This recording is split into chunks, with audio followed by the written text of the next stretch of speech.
Madame, Monsieur, bonjour et bienvenue dans le JT de ce jeudi 23 janvier. Voici les titres que nous allons développer. Réduction d'impôts Malraux, décret sur le fonctionnement du CSE et démarchage téléphonique.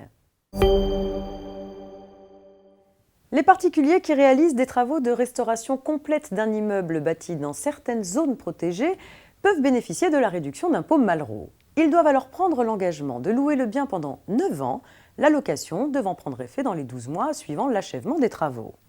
La réduction d'impôt est de 22% ou 30% selon les cas et les dépenses éligibles sont prises en compte dans la limite pluriannuelle de 400 000 € appréciée entre la date du permis de construire et le 31 décembre de la troisième année suivante. La dernière loi de finances a prorogé ce dispositif fiscal jusqu'au 31 décembre 2022 dans les quartiers anciens dégradés couverts par un plan de rénovation et dans les quartiers où existe une forte concentration d'habitats anciens dégradés et faisant l'objet d'une convention pluriannuelle au sein d'un programme national de renouvellement urbain. Le dispositif fiscal est ouvert sans limitation dans le temps lorsque l'immeuble est situé dans un site patrimonial remarquable. Un décret a apporté d'ultimes précisions sur le fonctionnement du Comité social et économique ou CSE, dont voici les principales. Il indique qu'une fois le CSE élu, il faut afficher la liste de ses membres dans les locaux affectés au travail en indiquant l'emplacement de travail de chacun des élus. S'agissant du CSE central, son effectif maximal était établi, mais le nombre d'élus par établissement restait à déterminer. Le décret précise qu'en l'absence d'accord, chaque établissement peut être représenté soit par un seul délégué titulaire ou suppléant, soit par un ou deux délégués titulaires et un ou deux délégués suppléants. Le décret indique aussi que pour le représentant de la section syndicale et le délégué syndical en forfait annuel en jours, le crédit d'heures inférieur à 4 heures est converti en une demi-journée qui vient en déduction du nombre annuel de jours travaillés. Enfin, depuis le 1er janvier 2020, pour certaines expertises, le CSE doit faire appel à des experts habilités et non plus agréés. Par exception, le décret permet de recourir à des experts agréés jusqu'au 31 décembre 2021.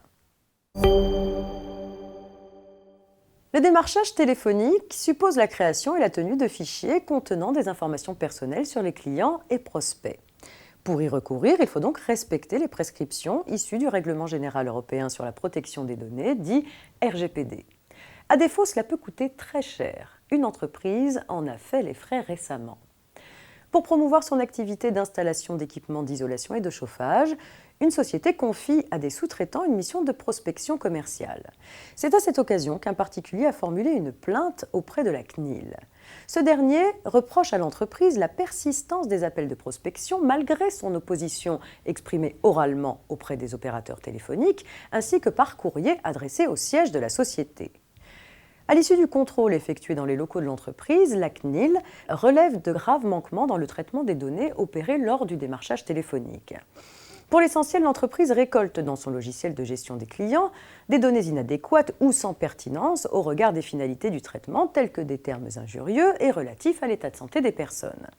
De plus, l'information prescrite par la loi en matière de traitement des données personnelles n'est pas délivrée aux personnes démarchées dont le droit d'opposition, enfin, n'est pas respecté lorsqu'il est exprimé. L'entreprise, n'ayant pas suivi les mesures prescrites par la CNIL pour mettre fin aux manquements reprochés, elle est condamnée à une amende de 500 000 €. Elle doit par ailleurs adopter ces mesures dans le délai de 1 mois, sous peine d'une astreinte de 500 € par jour de retard. C'est la fin de cette édition. On se retrouve demain pour un dernier JT avant le week-end. Très bonne journée à tous.